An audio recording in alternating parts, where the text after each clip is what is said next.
You know what could happen again in the history of hockey? A kid from Cole Harbour, Nova Scotia, getting drafted first overall after an NHL lockout. Looks like it could happen again. We had Sidney Crosby last time, of course, NHL lockout for a year. Sidney Crosby goes first overall, and now we're into another lockout. Could lose the full year. If we do, rumors, speculation, prospects have Nathan MacKinnon, young guy from Cole Harbour, going first overall. So how do we break down which team has the best chance to land this guy? Well, let's preface this with saying we're just simply going to do what they did in 2004 and 2005. Remember, they didn't have standings, so they couldn't just do the lottery according to standings. And basically what they did was they gave every team 3 lottery balls. And basically you got 1 out for every time you made the playoffs over the last 3 years, and 1 out for every time you had a #1 pick over the last 4 years. And the remaining lottery balls go into a big drum, and that's how they decided that Sidney Crosby would be a Pittsburgh Penguin and lead them to a Stanley Cup. So we decided just to have a little fun because of everything that happened yesterday, and in case there is this possibility again.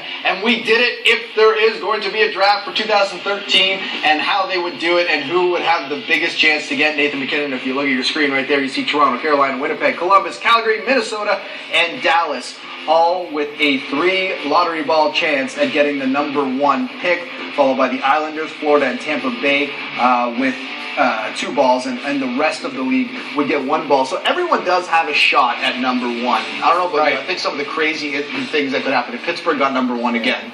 Well, that would be crazy. If Edmonton got #1 again, that would be 4 years in a row. They should have a loss, so they can't. Yeah, they should be -7 balls, Edmonton. How do you go minus? I don't know, but still, they shouldn't be in it at all. I mean, Toronto fans, you know, they're loving this and hoping that they get an opportunity. But like we said, it's just hypothetical. But that's what you do. I like to see them go. I like seeing really top prospects like this go to teams with some history, like when Crosby went to Pittsburgh.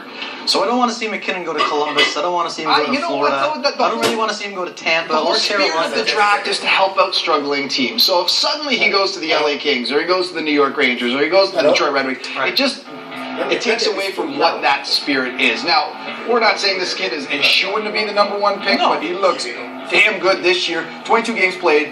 He's got 22 goals, 26 assists.